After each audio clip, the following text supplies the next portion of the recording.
Thank you, Mr. Chairman.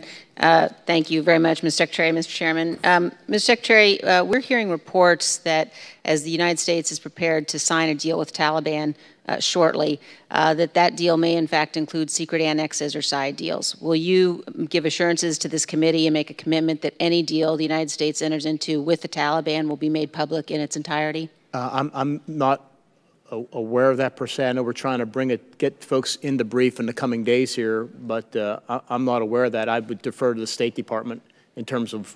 So you're not aware that there is any are you aware of any contemplation of any secret side deals with the Taliban? Nothing comes to mind right now that you're mentioning. I know, again, I know there's the base agreement and some annexes. I don't know if those have been agreed upon as secret or something, but I'll certainly raise that with the Secretary of State.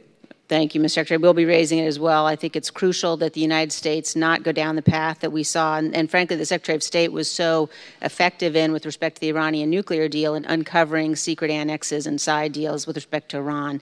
We've tried to be very upfront.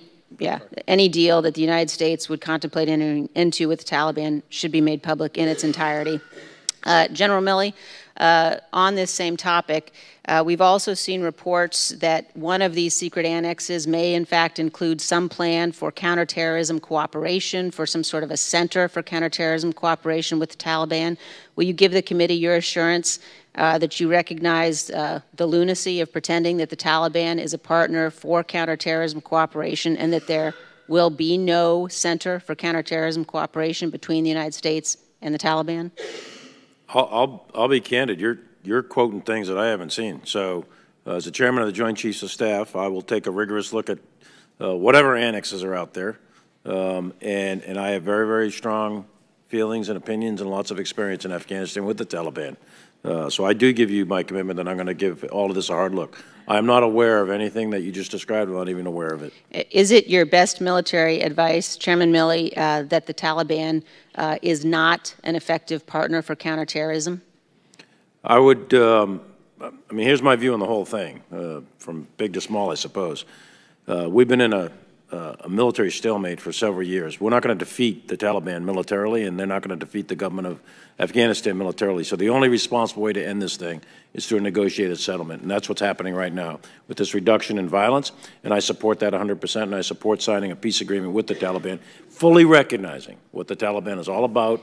But Chairman Milley, I don't want to say. But with all due respect, Chairman Milley, though, I think the question is making sure that whatever troop level we have on the ground is a troop level that's determined based upon U.S. national security interests. It's totally based and on that an agreement with the Taliban, for example, that would include secret annexes, that would include counterterrorism cooperation or intelligence sharing with the Taliban, which is a terrorist entity which continues to fight with al-Qaeda, would be counter to that. And finally, I would like to get your best military. Number one, I'm not aware of it. Number two, I would not support sharing intelligence. Great. With that organization. I would also like to get your commitment and your best military advice about the extent to which a commitment in an agreement with the Taliban for the complete withdrawal of U.S. forces, that putting such a commitment in writing with the Taliban right now would by definition be counter to making troop-level decisions based on conditions on the ground, and would also undermine our ally, the Afghan government. I know President Ghani has specifically asked us not to make that kind of a commitment for a complete withdrawal, and that such a commitment, again, and any sort of decisions about troop levels that are based on agreements with the Taliban would clearly not be in keeping with making those decisions based upon what's in the best interest of the United States. And I would also say I think the issue is not a complete defeat of the Taliban. I think the issue is what do we need to do to make sure that our enemies and that terrorists cannot establish safe havens. Yeah, and I think that depending on, I think the whole thing is dependent upon conditions and depending upon Taliban behavior.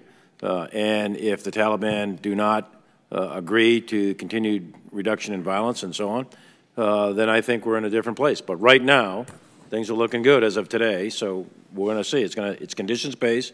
We're going to take it step by step, week by week. The standard is that Afghanistan never again becomes a place where a safe haven for terrorists to attack the United States, period. And at any point in time, it's completely conditions-based. We stop. And I would just say, and I appreciate that, Mr. Secretary, I would just say ensuring or committing now that we are going to have a complete withdrawal of U.S. forces in this agreement makes it very difficult for us to have the credibility that we need to ensure that we cannot, to ensure that terrorists cannot in the future establish safe havens. And Ms. Cheney will have to get the last word on that.